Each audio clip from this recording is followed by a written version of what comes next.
우리 앞뒤 자분들과 인사합니다. 반갑습니다.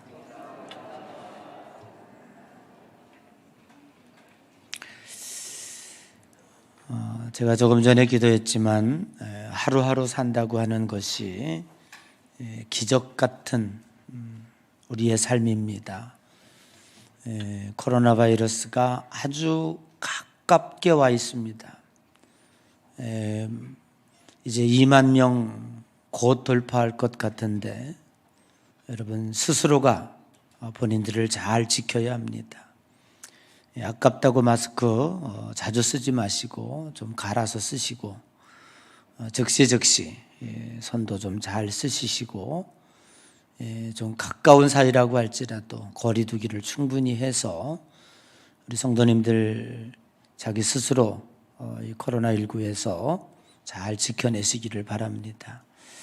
2월 말까지 이제 10만 명 단위가 넘어간다고 하는 그러한 이야기도 있는데 정말 안타까운 일입니다.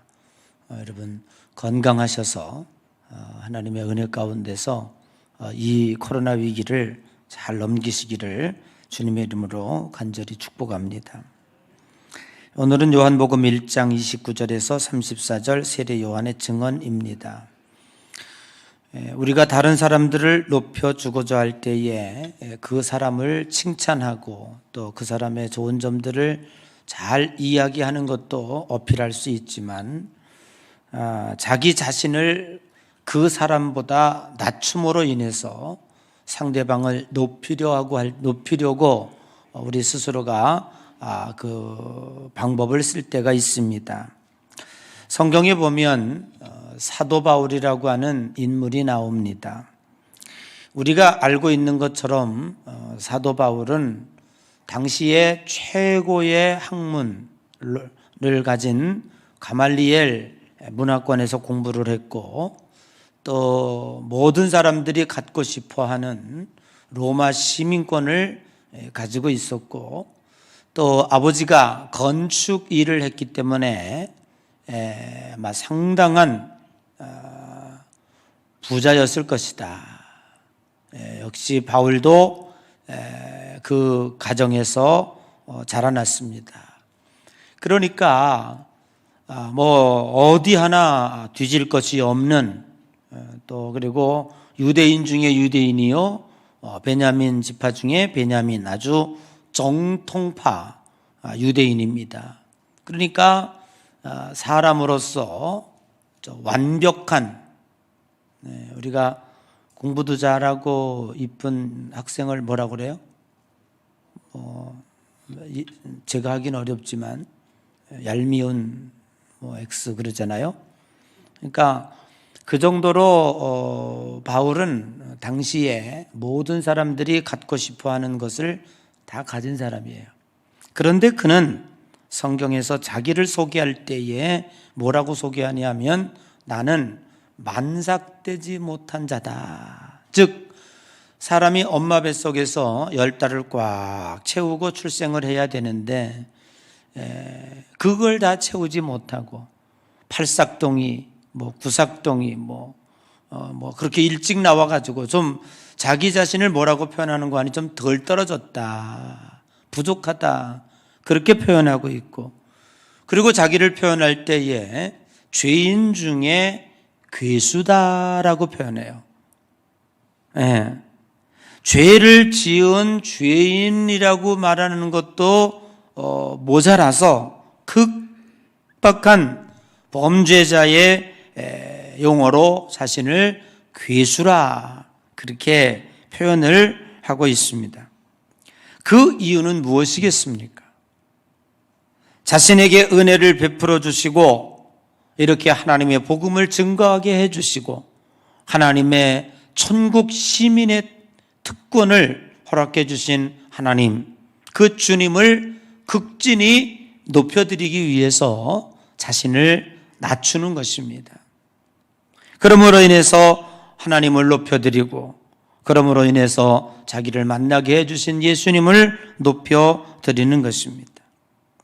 오늘 여기 19절에서 28절에 보면 세례 요한은 제사장들과 레위인들에게 이런 물음을 받습니다. 아마 이때 당시에 광야에서 하나님의 말씀을 선포하는 이 세례 요한은 당대에 굉장한 인물이었을 것 같아요. 예, 그 시대에 영향력을 끼칠 수 있는 아주 굉장한 영적인 지도자로 추앙을 받고 있었던 인물입니다. 그런데 그들이 뭐라고 묻냐면 너는 누구냐? 이게 지금 다른 나라 말을 우리나라 말로 번역을 하니까 Who are you? 그러면 you 그러면 너는 누구냐? 이렇게 번역을 한 것이지, 존댓말로 말하면은 당신은 누구십니까? 그 속에 담겨 있는 이야기는 뭐냐면 우리가 당신을 볼 때 매우 훌륭한 사람으로 보는데 혹시 당신이 메시아입니까? 당신이 그리스도입니까? 우리가 그렇게 기다리던 분이십니까? 라고 그런 마음을 담아서 묻는 거예요. 당신은 그런 분이십니까? 당신은 도대체 누구십니까? 그러니까 경이로운 물음인 거예요. 하대하는 너 누구야? 뭐 그게 아니거든요. 당신은 누구십니까? 라고 이렇게 깜짝 놀래서 묻는 건데, 그때의 20절에 보니까 이 요한은 뭐라고 되냐면 나는 그리스도가 아니니라 라고 이야기합니다. 요즘 우리 시대에 보면 조금 유명하고 그래도 꽤나 역사를 일으킨다 싶으면 마치 자신이 하나님이라도 된 양 하나님 같은 대접을 받고자 하는 사람들이 얼마나 많은지 알 수가 없습니다. 이 교만이 수많은 영적 지도자들을 넘어뜨렸습니다. 이것은 성공이 주는 십자가요, 우리가 높은 자리에 올라갔다고 하는 것은 영광이 아니라 위험한 자리인 것입니다. 교만하기 쉽고 넘어지기 쉽고 마치 자기가 하나님 대접을 받고자 하는 유혹에 빠지기 쉽기 때문입니다. 그러므로 우리는 성공을 경계해야 합니다. 높은 자리에 올라가 있음을 두려워해야 할 것입니다. 평신도들이 누가 만든 건지 모르지만 제일 좋아하는 예화가 하나 있습니다. 여러분들이 잘 아시는 것처럼 예수님이 천국에서 집사님들과 식사를 하고 계셨대요. 맛있게 식사를 하고 계시다가 띵동 벨이 울려서 이제 그 천사가 와서 보고를 합니다. 예수님께, 예수님, 목사님이 천국에 오셨어요. 그러니까 집사님들과 밥을 잡수시다가 말고 신발도 안 신으시고 너무너무 반가워가지고 뛰쳐나가서 목사님을 포옹하고 이렇게 맞이하시더라는 거예요. 그러니까 집사님들이 삐져가지고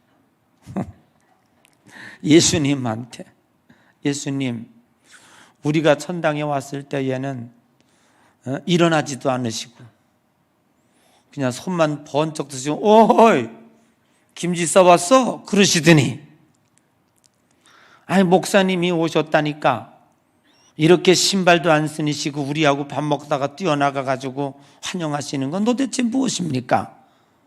이렇게 공평과 정의를 외치시는, 상식을 외치시는 분이 이렇게 되는 것입니까? 그리고 예수님께 따졌대요. 그러니까 예수님께서 뭐 다 아시면서 처음 듣는 얘기처럼 그렇게 신비하게 들으십니까? 예수님께서 야, 목사들은 가끔 오잖아. 여러분, 천국에 예수님이 이 말씀을 하신 것이 누가 만든 예화인지는 모르지만 참 굉장히 의미가 있다고 생각을 해요. 네. 저는 이 명절 때만 되면 참 두렵기도 합니다. 그래도 여러분들이 명절이니까 아이고 우리 목사님 선물이라도 해야지. 그리고 조금씩 그렇게 해서 이렇게 정성을 다해서 선물들을 보내주시는데 참 제가 감당할 수 없을 만큼의 감격을 받아요. 우리나라는 또 거기다가 또 음력설까지 있잖아요. 하나가 더 있어가지고 얼마나 시간마다 챙길 때 얼마나 힘드시겠나. 또 넉넉하지도 못하신 분이 꼭 그렇게 보내주시는 거 보면 참 떨리는 마음으로 그렇게 받습니다. 우리 집사람이 한 장으로 쭉 정리해서 저한테 명돈을 보내줘요. 어젯밤도 그거를 그거 갖다 읽으라는 걸 보고 읽으라. 그렇죠. 한 분 한 분 이렇게 명단을 보면서 참 감사한데 저는 그런 생각이 듭니다. 매 순간마다 이렇게 내가 받아도 되나? 예수님 때문에 십자가 지고 간다고 하는 사람이 이렇게 받아도 되나 하는 생각이 들어요. 그런데 어느 시간이 되다 보면 이게 당연한 것처럼 느껴지는 거예요. 그래서 선물을 준 사람은 고맙게 생각하는데 이게 교만함이 쑥 들어가면 이거 아무개는 왜 안 했지? 이런 생각이 또 드는 거예요. 이건 도대체 무슨 생각일까? 인간이 이렇게 교만하구나. 높은 자리에 있으면 더 받으려고 그러고 더 대접에 평범하게 이렇게 일상처럼 느껴지고 이런 것들이 참 위험한 일이구나 하는 생각이 드는 거예요. 그러니까 오늘 우리들이 정말 어떤 자리에 올라갔다고 그러면 늘 겸손해야 됩니다. 언제나 자기 스스로가 낮아지고 자기 스스로가 겸손하게 주님의 복음을 위해서 이렇게 내가 죽으면 주님이 살고 내가 높아지면 주님이 죽습니다. 여러분, 내가 낮아진다고 해서 정말 하나님이 나를 낮추십니까? 내가 죽어진다고 해서 정말 주님이 죽이시냐 말이에요. 우리가 성경에 보면 참 여러 가지 일들을 많이 보게 됩니다. 네가 그리스도냐? 라고 인정하는 마음으로 물으실 때에 단호하게 세례 요한은 아니야, 나는 그리스도가 아니다 라고 스스로를 회피합니다. 그러면 이렇게 묻습니다. 네가 엘리야냐? 라고 또 묻습니다. 도대체 너는 누구냐? 그렇게 말할 때에 23절에 보니까 나는 주의 길을 곧게 하라고 광야에서 외치는 자의 소리로다 라고 얘기합니다. 이 얼마나 멋진 고백입니까? 자신의 삶을 통해서 예수님이 메시아의 길로 나오시도록 길을 내는 사람에 불과하다는 얘기입니다. 사실 예수께서 가고 싶은 곳, 말씀 전하고 싶은 곳이 얼마나 많이 있겠습니까? 그런데 대로를 내기는커녕 내가 암초가 돼서 예수님의 탄차가 들어가지 못하도록, 나도 들어가지 못하고 남도 들어오지 못하도록 우리가 성전문을 가로막고 있는 것이 아닌가? 주님이 가야 할 길을 나 때문에 가지 못하는 가로막는 역할을 내가 하고 있는 것이 아닌가를 생각해 보아야 할 것입니다. 나 때문에 우리 가족이 예수님을 못 만나고, 나 때문에 친구들이, 나 때문에 우리 이웃이 주님을 못 만나고 있는 것이 아닌가? 우리는 다시 한번 반성해 보아야 하는 것입니다. 오늘 여기 세례 요한은 27절에 자기 자신을 극적으로 비유하고 있습니다. 뭐라고 얘기하고 있습니까? 곧 내 뒤에 오시는 그이라. 나는 아니야. 내가 아니라 내 뒤에 오시는 이 그이분이 메시아다. 나는 그분의 신발끈 풀기도 감당할 수 없는 사람이다. 신발끈을 풀어주고 신발끈을 메어주는 사람은 누굽니까? 종 중에서도 최고 하인들, 최고 낮은 종이 그 일을 하는 거예요. 주인이 나갈 때에 신발끈 매주고, 주인이 들어올 때 신발끈 풀어주는, 그것도 감당할 수 없는 사람이다라고 이야기하고 있는 것입니다. 아마도 정치하는 사람에게 이런 사람 하나 있다면 천군 만마를 얻은 듯 할 것입니다. 이제 얼마 안 있으면 대선을 치른다 합니다. 후보자들이 나왔습니다. 참 안타까운 일입니다. 자신들이 후보를 냈으면서도 그 후보에 대해서 높여주지 아니하고 그 후보보다 잘났다고 하는 사람들이 있다면 참 냄새납니다. 얼마나 안타까운지 알 수 없습니다. 이것이 인간 세상인가 하는 듯 싶기도 합니다. 여러분, 유대인들이 세례 요한을 마치 메시아처럼, 마치 엘리야처럼 착각할 정도로 당시에 매우 훌륭한 사람이고 능력 있는 사람이고 또 그렇게 보았습니다. 그런데 세례 요한은 자기 자신, 나는 그분의 신발끈 풀기도 감당할 수 없다라고 자신을 낮추고 있는 것입니다. 그 이유는 무엇이겠습니까? 나 자신을 낮출 때에 예수 그리스도가 높아지기 때문입니다. 내가 죽어질 때에 우리 예수 그리스도가 살기 때문입니다. 내가 낮아진다고 해서 주님은 나를 낮추시지 않습니다. 내가 죽어진다고 해서 주님은 결코 나를 죽이시지 않습니다. 빌립보서 2장 6절에서 11절에 보면 예수님에 대하여 이렇게 표현하고 있습니다. 그를 지극히 높여 모든 이름 위에 뛰어난 이름을 주셨다. 하늘과 땅 위, 땅 아래에 있는 그 이름에 있는 것들이 그 이름에 무릎을 꿇게 했다. 모든 입으로 예수 그리스도를 주라 시인할 때 하나님 아버지께 영광 돌리게 했다. 이건 누굽니까? 예수님에 대하여 얘기하는 거예요. 예수님의 이름을 높이 모든 이름보다 뛰어난 이름이 되게 하셨다는 거예요. 그리고 하늘과 땅과 땅 아래에 있는 모든 것들이 그 이름에 무릎을 꿇게 했다. 예수님의 이름 앞에 다 무릎을 꿇게 했다는 거예요. 그리고 예수님의 이름을 부르는 자마다 하나님의 영광에 이르게 했다. 구원을 받게 했다는 거예요. 그런데 이게 어디서 왔는지를, 왜 이렇게 했는지를 빌립보서는 정확하게 이렇게 표현하고 있습니다. 빌립보서 2장 6절 이하에 그는 하나님의 본체시나 사람의 모양으로 자기를 낮추시고 이 땅에 왔다. 그러니까 하나님이었는데 그 하나님이 하나님 자리를 버리시고 스스로 인간의 몸을 입으시고 나중에 말구육간에 오셨다. 그리고 어떻게 했다고요? 십자가의 죽으심으로 죽기까지 하나님의 명령에 순종하고 복종했다.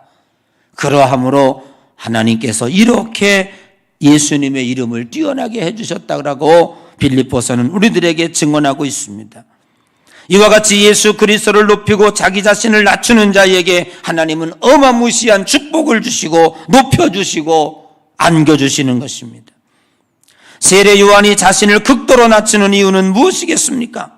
그것은 29절 이하에 펼쳐질 예수 그리스도에 대한 증언 때문에 그렇습니다. 예수님에 대하여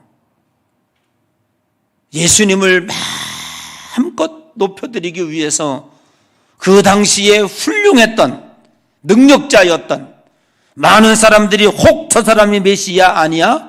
혹 저 사람이 그리스도 아니야? 라고 착각을 일으킬 정도로 훌륭하였으나 나는 그분의 신들매를 풀기도 감당할 수 없다라고 말합니다. 그런데 그 이튿날 그토록 세례 요한이, 여러분이 오늘 우리 이 요한복음을 여행하면서 들었던 이야기가 있습니다. 태초에 말씀에 계셨고 그 말씀이 육신이 되어 이 땅에 오셨고 그 육신이 되어 이 땅에 오신 그분이 빛이었고 그 빛은 찬빛이었다라고 계속해서 세례 요한은 증언하고 있었습니다. 입이 닳도록 주님에 대하여, 입이 닳도록 오실 메시아에 대하여 자랑질을 끝없이 했습니다. 정말로 나 자신, 내가 이렇게 많은 사람들이 자기 자신을 메시아라고 혹은 엘리야라고 착각할 수도 있었지만 내가 그래서 그분의 신발끈을 풀기도 감당할 수 없다라고 하면서 했는데 그분이 어떻게 했다고요? 오신 거예요. 여러분 상상해 보세요. 한번 상상의 나래를 펴서 요단강 사막 광야의 넓은 평지에 수만 명이 모인 자리에서 지금 세례 요한이 매일 설교하고 있는 거예요. 뭐라고 설교하고 있습니까? 태초에 말씀이 계셨느니라. 그 말씀이 육신이 되어 이 땅에 오셨고 그 육신이 오신 그분이 빛이다. 그 빛은 참 빛이다. 예? 그분이 너희들을 구원할 것이다. 나는 그분의 신들매를 풀기도 감당할 수 없다라고 설교했어요. 그런데 예수님이 그 자리에 오셨다니까요. 네. 왜 오셨을까요? 세례 받으러 오신 거예요. 예수님이. 네? 예수님이 거기 오셨습니다. 그런데 그것을 본 세상에 거기 모인 수만 명의 사람들은 그리고 아무 말도 하지 않았다. 헉 하고 그냥 놀라는. 이게 뭐지? 지금까지 세례 요한의 설교를 들으면서 이들이 상상했던 것과는 전혀 다른 광경이 벌어진 거예요. 세례 요한이 이분이 예수님이야, 이 여기 온 이 예수가 메시아다라고 얘기하고 있는 거예요. 그런데 거기 모인 수만 명 사람들이 고개를 갸우뚱하고 있어. 왜요? 그 답을 제가 이사야서 53장으로 드릴게요. 자, 이사야 53장의 2절에 있는 내용을 같이 한번 읽어봐요. 자, 왜 그랬는지 여기 답이 있습니다. 시작.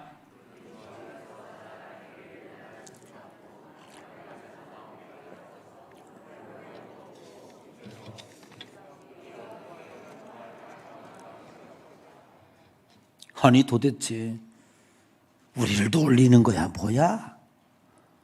저런 시골뜨기. 응?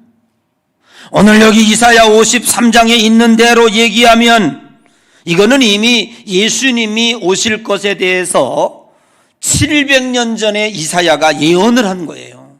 그런데 그 예수님을 뭐라고 묘사했냐면 주 앞에서 자라나기를 연한 순 같고, 여러분 봄에 이렇게 그 새싹이 나올 때 그 정말 얼마나 야리야리합니까? 마치 햇빛에 탈까 바람에 꺾일까 할 정도로 연한 순 같아. 희미하리가 없단 말이에요. 마른 땅에서 나온 뿌리 같아서 쪽쪽 갈라졌는데, 가뭄에 갈라졌는데 옥토에서 자란 뿌리래야 그 뿌리가 통통하고 살이 찌고 그 뿌리가 실하잖아요. 그런데 마른 땅에서 갈라져 나온 뿌리 같아서 빼짝 말라가지고 뿌리 그거 어디 하나 볼품이 없는 거예요. 고운 모양도 없고 풍채도 없은즉 우리가 보기에 어떻다고요? 흠모할 만한 아름다운 것이 하나도 없도다. 이게 이미 700년 전에 이사야 선지자가 예수님의 풍채에 대해서, 오실 예수님에 대해서 설명해 놓은 거예요. 그런데 그분이 똑같은 모습으로 여기 왔으니까 이 사람들이 어이가 상실된 거예요. 그들은 무엇을 기대하고 있었습니까? 로마 군대를 물리치고 이스라엘을 독립시킬 수 있는 정치적인 힘센 보스가 있는 장군, 이러한 어마어마한 분을 기대하고 있었을 거예요. 그리고 가난에서 건져줄 지혜와 광채가 나는 현자의 모습을 그들은 그리고 있었을 것입니다. 그래서 실망한 거예요.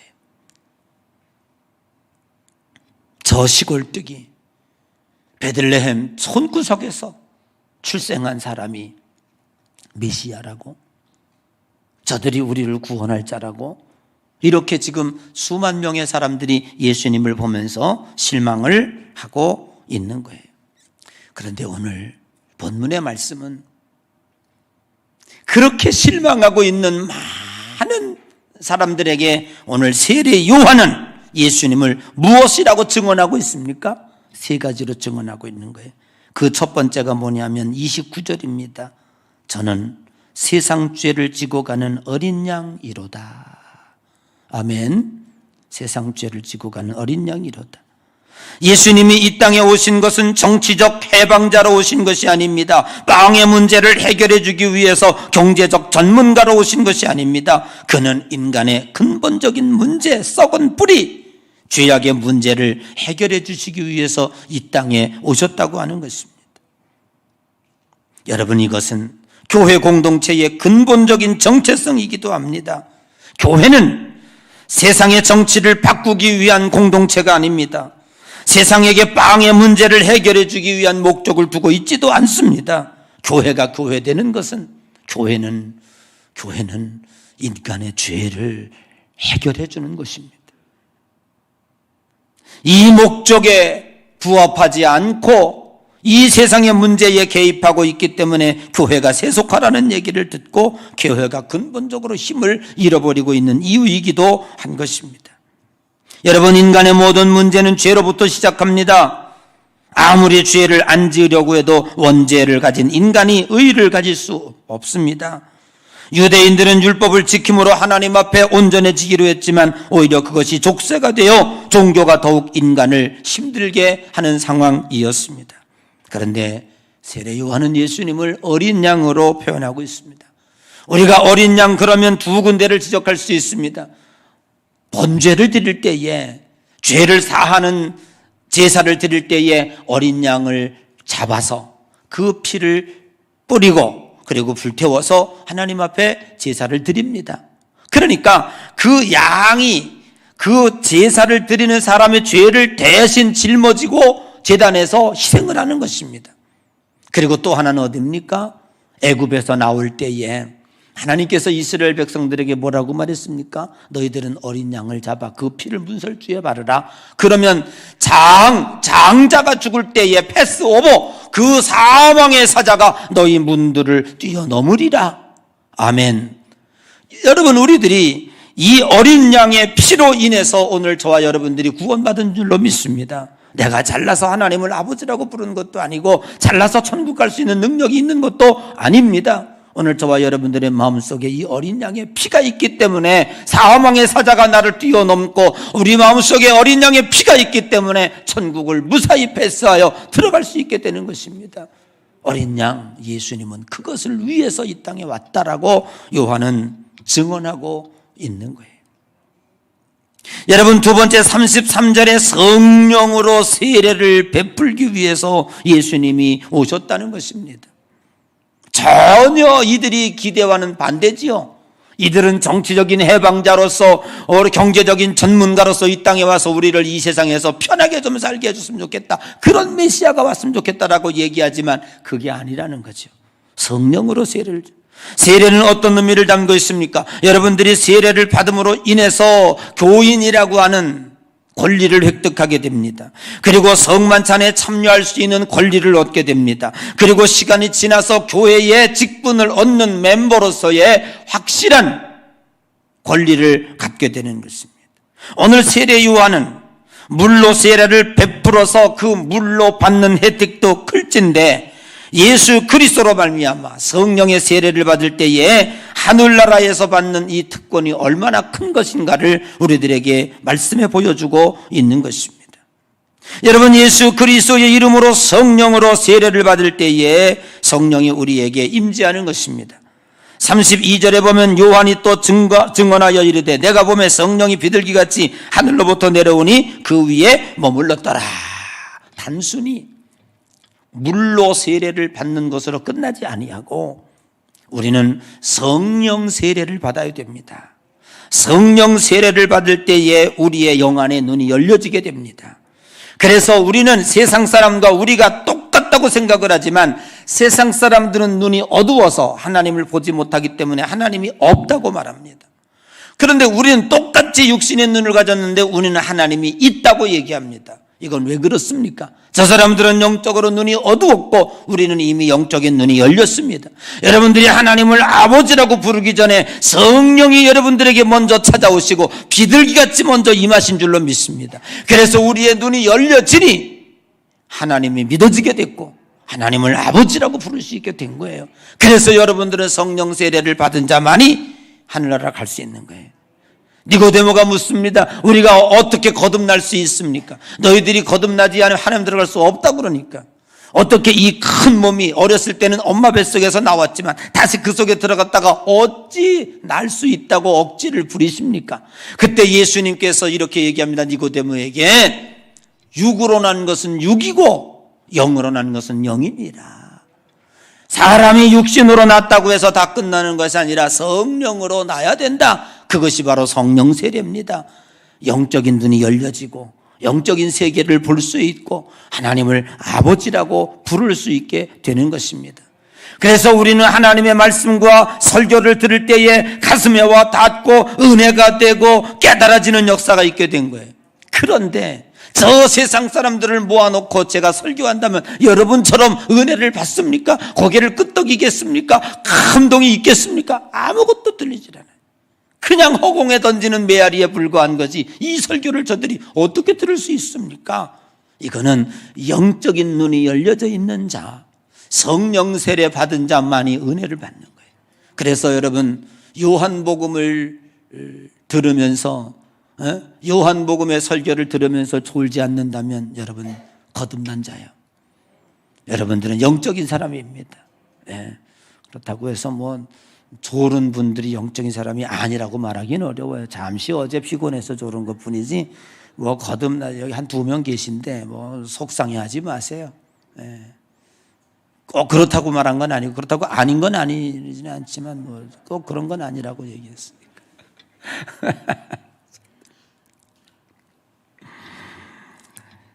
이거를 위해서 우리의 눈을 뜨게 해주기 위해서 영적인 눈을 뜨고 하나님을 바라볼 수 있게 하기 위해서 성령 세례를 베풀기 위해서 예수님이 오셨다라는 것을 우리들에게 말씀하고 있는 줄로 믿습니다.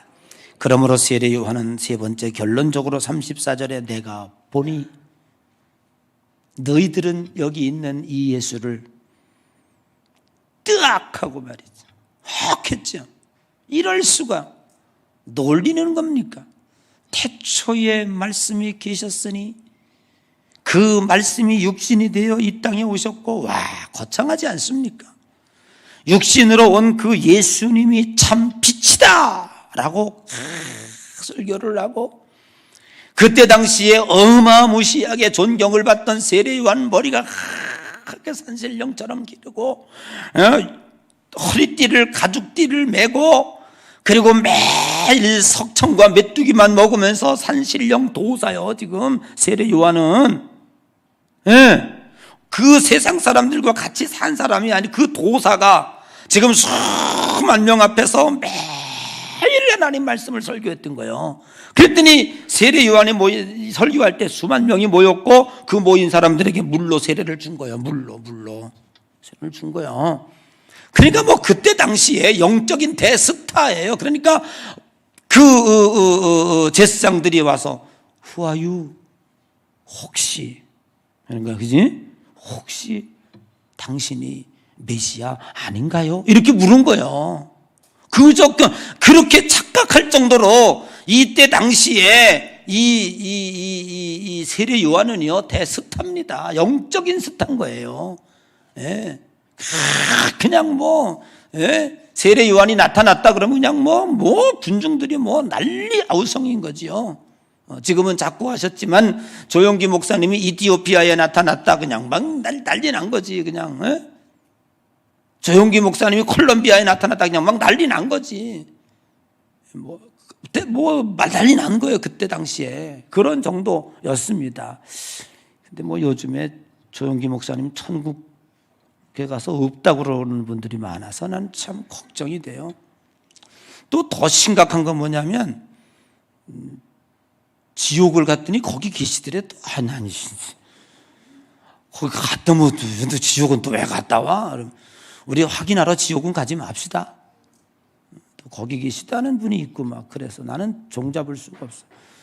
근데 확실한 게 있어요. 여기 앉아 있는 여러분이 천국 가는 것보다 조용기 목사님이 천국 가는 거는 1000만 배 어렵습니다. 확실히 그렇습니다. 정말로 그렇습니다. 그래서 정말 우리가 높이 올라가 있는 자, 제가 확실하게 말하면 아니 뭐 남 얘기할 게 뭐 있습니까? 여러분이 여기 앉아서 제 설교를 들고 있는 이 장로님이 천국 가는 것보다 내가 천국 가는 거는 10배는 어려워요. 장로님이 천국 가는 거는 그 뒤에 앉아있는 전 청년의 천국 가는 것보다 10배는 더 어려워. 알아요? 진짜 어려운 거예요. 그렇게 생각해. 권사가 천국 가는 것은 집사가 천국 가는 것보다 10배는 어려운 거예요. 훨씬 어렵습니다. 왜냐하면 자기 자신이 낮아질 수가 없는 거예요. 이 모든 문제가, 이 세상의 모든 문제가 나 높여달라는 거 아닙니까? 자기 높아지려고 그러는 거 아닙니까? 여러분, 요즘에 판사들이요, 제일 싫어하는, 맡기 싫은 건수가 있대. 2가지가 있는데, 하나는 뭐냐면 정치 판단하는 거, 정치적인 그 판결 내리는 거. 이거는 진짜 어떻게 해도 이거는 힘이 든 거예요. 누구 편을 들어서 판결을 내리겠습니까? 자기가 유익한 게 하나도 없어. 그러니까 아이고 정치 재판은 안 맡고 싶다. 이게 이제 제일 맡고 싶은 게 경제사범이래요. 그거는 그냥 막 돈이 막 들어와. 막 들어와. 막 어떤 때는 그냥 막 들어온대 막. 그러니까 그런 거는 좋은데. 2번째 맡기시는 게 뭔지 종교심 재판. 판사들이 그러는 거야. 제발 좀 너네들이 알아서 해결해.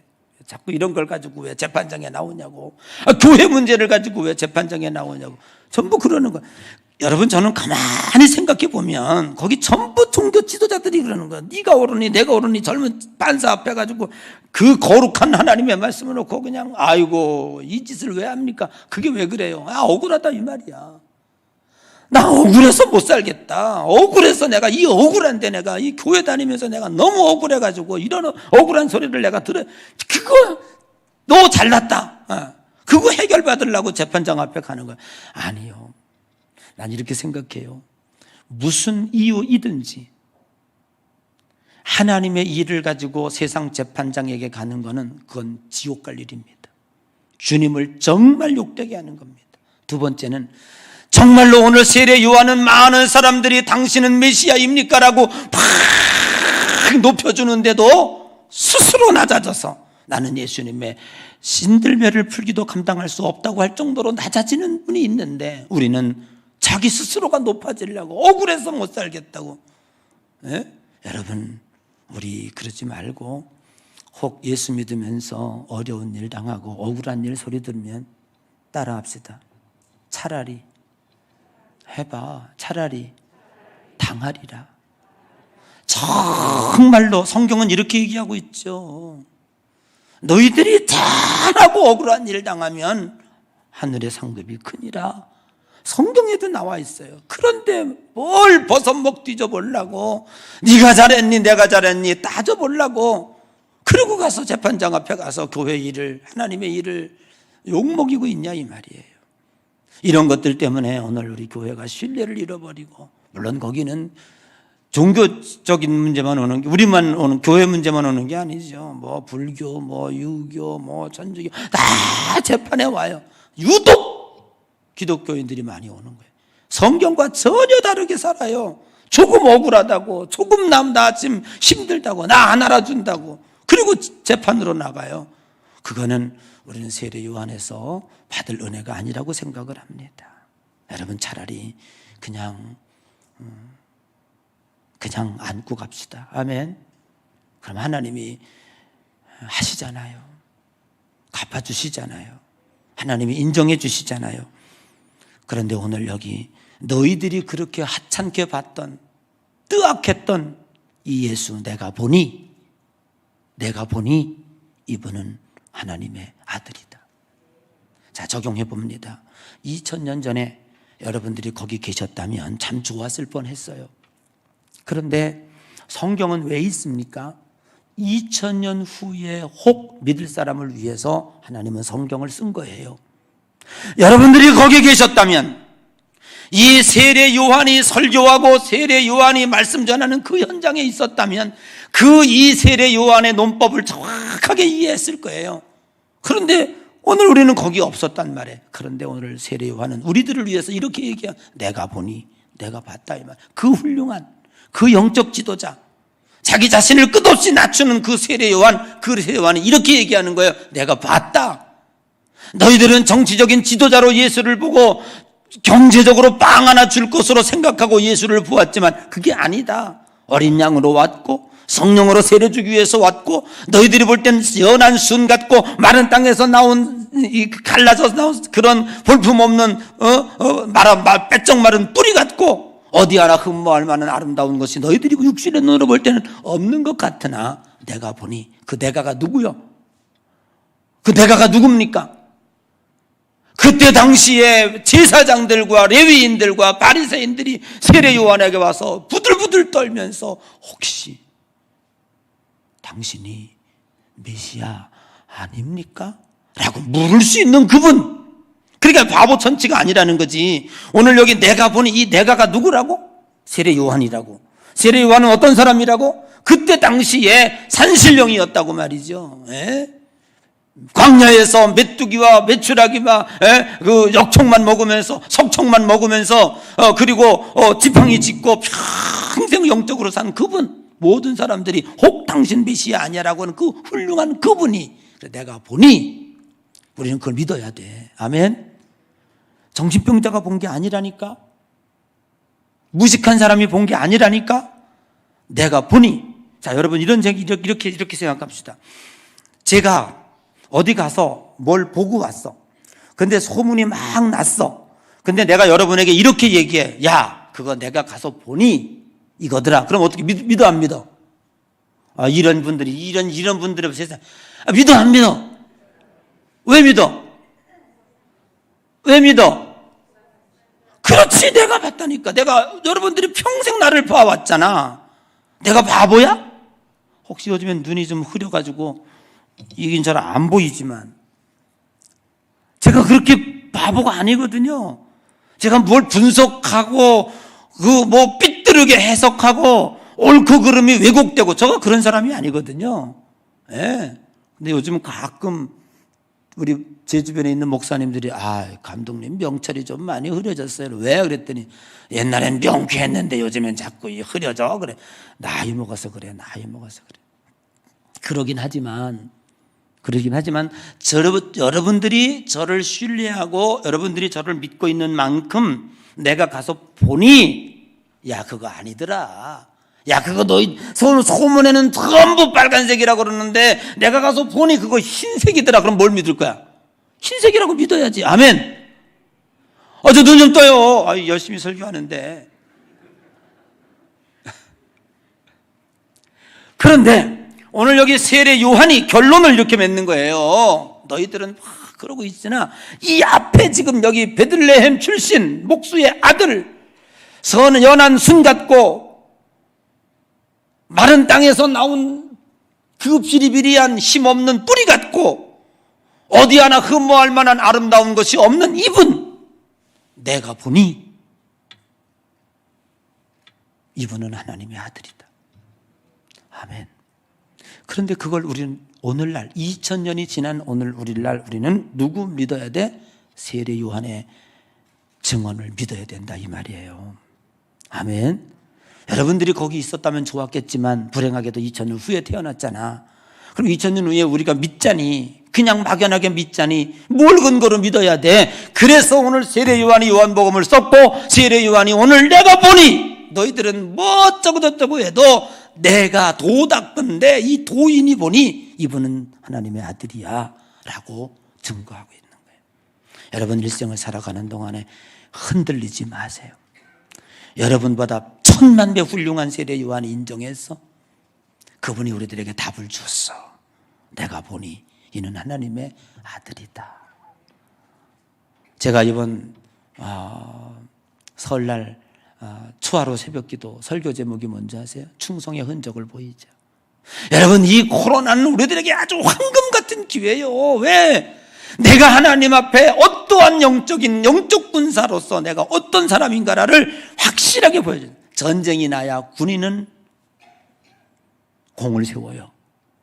전쟁이 없을 때는 군인이 역할이 없어. 그냥 저 시장에서 노점성하는 사람이 더 훌륭해. 왜? 돈 벌어오니까.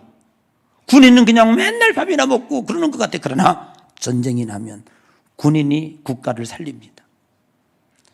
우리 예수 그리스도를 믿는 성도들은요, 이 어려운 코로나의 터널을 지나는 동안에 여러분들이 하나님 앞에 변치 말고 마음이 움직이, 나는 이 코로나 가운데서, 아니 코로나 바이러스 아니면 오미크론 아니라 할아버지 크론이라도 절대로 나는 주님 이 선에서 흔들리지 않겠습니다.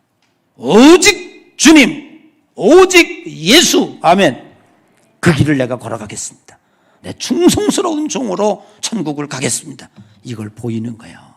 그래서 여기 나온 여러분들이 훌륭한 거예요. 우리 옆 사람 칭찬해. 당신은 훌륭합니다. 자, 영어로 합시다. You are great. 멋지십니다. 이게 그냥 나온 게 아니야. 죽고서 살고자 나온 거야. 기도합시다.